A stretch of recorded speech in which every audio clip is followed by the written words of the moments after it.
Chris and this is my 280Z no oil pressure explain video. So I understand that these cars have a low oil pressure issue. This had a no oil pressure, nothing at all, zero. So let's summarize the problem, and then we're going to manually turn that oil pump, and we're going to see where the oil comes out everywhere so that you guys and girls can get an idea. So it all started when I first got the car. I located the oil pressure sender unit because I was going to put a gauge in it to test it. So when I pulled this off, I cranked the engine a few times and I was going to watch it squirt out just to make sure it had oil pressure, and it never did. I put my thumb over and I was bumping the starter with a screwdriver, probably cranked it about 20 times, and it never even puffed or anything at all. It did nothing.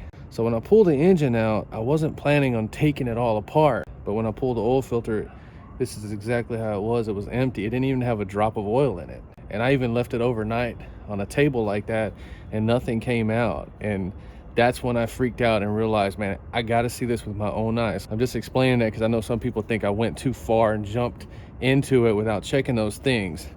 When I saw that, I didn't really care, and that's where we're at right now. Everything appears to be in good shape. There was no real damage done to the bearings or rings or pistons or anything. So since the visual inspection passed, now we need to find out what the heck is going on and why we have no oil pressure. So in the other videos, the oil that was sitting right there, it's right here. I got it set up on these blocks. The pickup tube is submersed in there. The pickup tube was not damaged, bent, or full of trash or anything, so it just stayed on there the way it was. So this can even be done on the car. You're gonna have to take your distributor out. You see we have a big screwdriver in there. You're gonna take the oil pump off, 4 bolts, real easy, 12 millimeter. Take the oil pump out and then remove this piece. It just slides right out, and then stick the oil pump right back on there and bolt it up snug. So this is like a 24-inch flathead screwdriver with a normal size flathead. You're just gonna stick that down in there, kind of fish it, and you'll feel it grab the oil pump. See the arrows on the screwdriver?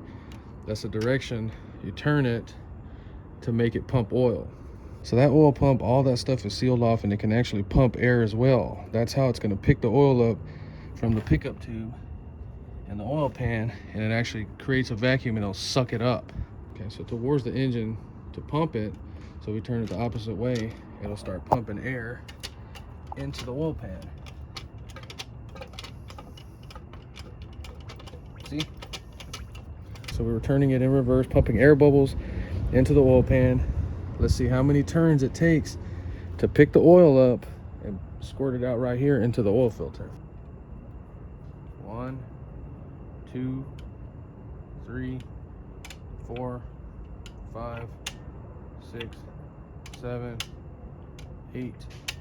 So with only 4 turns of that screwdriver, it picked oil up from an empty pickup tube, pumped it up to there and right there, in 4 turns of that screwdriver. Let's do it again. So you can hear the dipstick tube is empty.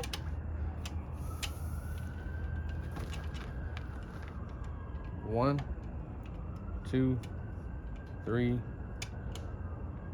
4. Okay, that took 5 times. And then 6, 7, 8, 9, 10. Okay, so 10, it'll start pumping good.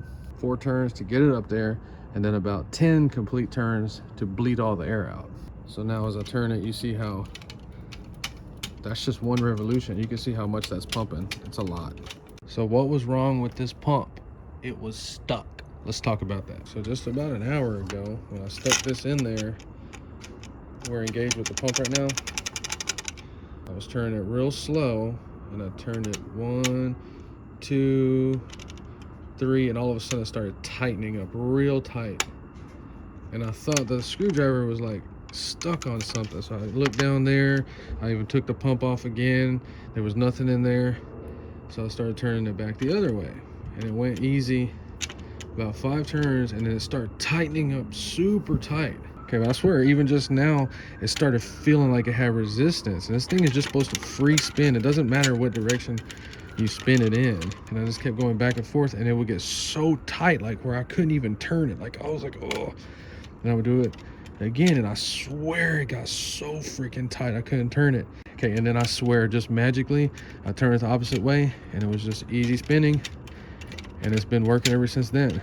But I'm not gonna lie, I did feel it just get tightened up just now about 2 times. So we got some kind of issues going on in that oil pump. I'm going to take it apart, might get a video, not sure. And if I don't notice anything obvious, I'm going to end up buying another one. Since we have it pumping a little bit, let's go ahead and do some experiments and see where the oil comes out.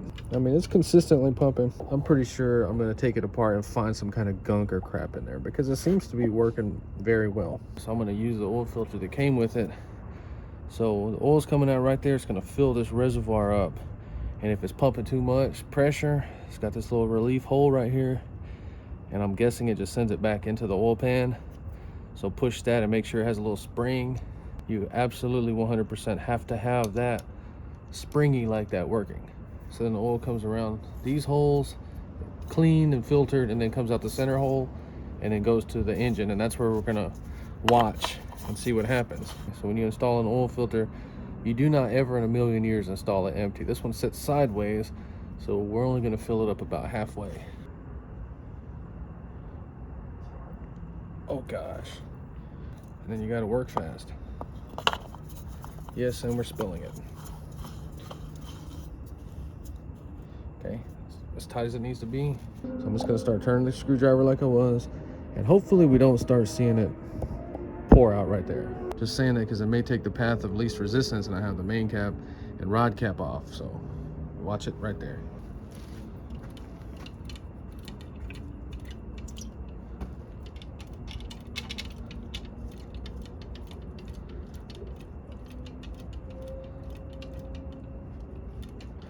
Look at that. So that's why I make these videos and put them on the internet. It's kind of funny that not very many people watch them. Did you see that? As soon as the oil came out of the main, the oil came out right there in the oil pressure center unit. So that is actually very, very valuable information on these engines. So if you're not getting pressure at the sender, you probably got a screwed up oil pump. It was actually sending more oil volume right there to the sender than it was to the number 1 main cap. Damn, it's not the right side. Look at that, the freaking threads are screwed up on it. What the heck? So this was leaking oil. I'm gonna have to buy a new one. Look at that. So all the oil that's going to the cam is coming out of that little baby 1/8 inch hole right there. So that rod cap I took off, you can clearly see that the oil is just gravitying out right there. We'll turn it in a second. And then the main cap's gravitying out too. Let me turn it a little bit. See what happens. Come on, is it gonna work?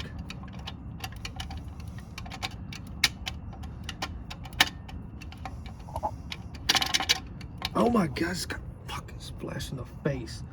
Okay, so it's coming from the top, but you can see the oil coming out. Let's do this one.